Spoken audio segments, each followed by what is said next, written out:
de telle façon à ce que si quelqu'un ne paye pas $1, il ne pourra même pas exporter sa vidéo. C'est très difficile. Franchement, je suis vraiment surpris et un peu dessus. CapCut, qui est l'application de montage vidéo qu'on adorait, qu'on a adoré, qu'on a profité au maximum, nous fait un coup bas. Enfin, nous fait plusieurs coups bas ces derniers jours. Alors, personnellement, je travaille avec des équipes à Douala qui s'assurent du montage vidéo de quelques clients que nous avons du côté de Douala. Et personnellement, de mes vidéos YouTube, je ne demande pas qu'on passe assez de temps dessus. On essaie juste de retirer tout ce qui est imperfection et je publie la vidéo telle que vous la voyez. En réalité, ce qui se passe, c'est que depuis près de 3 mois aujourd'hui, nous utilisons des abonnements CapCut et individuellement, l'abonnement tournait autour de $7 au début. Donc, c'était tellement facile d'accès et autres. C'est vrai qu'il y a des sites alternatifs que des partenaires proposent afin d'avoir tous ces abonnements gratuits là. Et quand vous me connaissez, moi, je connais pas faire de contournement. Je vais dans la droiture, je vais dans des moyens assez simples, classiques et normaux. Donc, je paye mon abonnement depuis le site de CapCut. Ce qui se passe, c'est que tout se passait bien.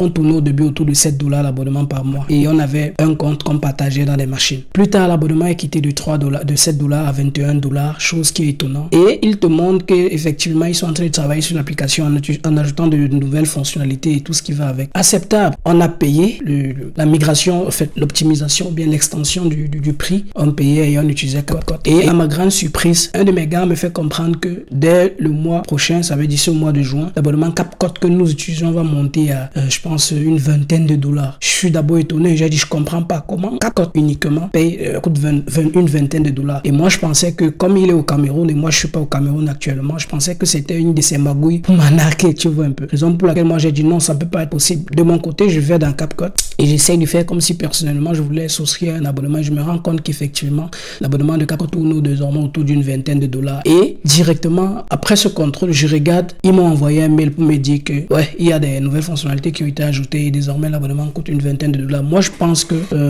c'est une grosse arnaque parce que tu ne peux pas mettre en quelque sorte de la viande dans la bouche d'un chien et tu lui permets de caresser cette viande pendant longtemps. Le jour où il veut manger, tu lui dis non, il ne peut pas manger. En réalité, CapCut a su en quelque sorte à travers ses stratégies marketing nous amener, utiliser des appas comme le gratuit, pouvoir nous amener massivement à leur plateforme. Et plusieurs personnes qui ne voulaient pas prendre Premiere Pro ou bien After Effects se sont retrouvées familiarisées avec CapCut. Et vu que CapCut possède plusieurs assets déjà intégrés, alors tout le monde a dit bon, ça c'est mon logiciel préféré, j'y vais avec et tout va bien se passer. Mais dommage qu'aujourd'hui CapCut fait en sorte que toutes les personnes qui veulent utiliser rien que les fonctionnalités basiques de ce logiciel doivent payer. Et je suis sûr qu'aujourd'hui ils sont en train de perdre une grande partie de leurs utilisateurs parce que quand on dit une application a des forfaits gratuits et premium. Ça ne sert à rien de visser, de rendre difficile l'accès à une application de telle façon à ce que si quelqu'un ne paye pas $1, il ne pourra même pas exporter sa vidéo. C'est très difficile. En plus de cela, plusieurs personnes qui se voyaient apprendre le montage vidéo ont pris ce raccourci CapCut. Aujourd'hui, on a plusieurs personnes qui se donnent comme profil expert en montage vidéo parce qu'ils ont des connaissances sur CapCut. Alors que quand on parle de normes standards internationales dans le montage vidéo, on a des logiciels comme Premiere Pro, After Effects, DaVinci Resolve. Il y en a encore plusieurs. Je ne veux pas simplement tous les citer. Ce sont des logiciels standards, peu importe où tu es dans le monde. Si tu dis que tu travailles sur ce logiciel-là, tu pourras t'intégrer facilement. Alors, la leçon à tirer de cette vidéo, c'est que si toi, tu es un gars qui est passionné des métiers du web, numérique, montage vidéo et autres,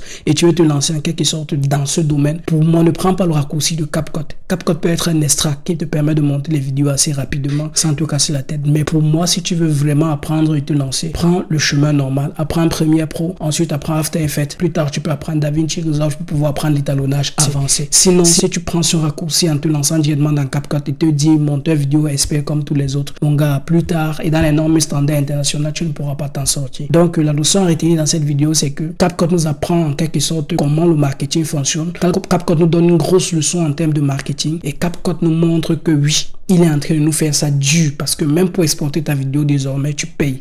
En plus de cela, je te conseille, si tu veux te lancer dans le domaine du montage vidéo, ne prends pas le raccourci vers CapCut. Prends plutôt le raccourci, ou bien prends plutôt le chemin normal en apprenant Premiere Pro, After Effects, DaVinci Resolve et tout ce qui va avec. Sinon, si tu as aimé cette vidéo, tu peux t'abonner, tu peux partager et laisse en commentaire ton avis ou bien laisse en commentaire les sujets dont tu aimerais que j'évoque si j'ai de l'expérience dessus.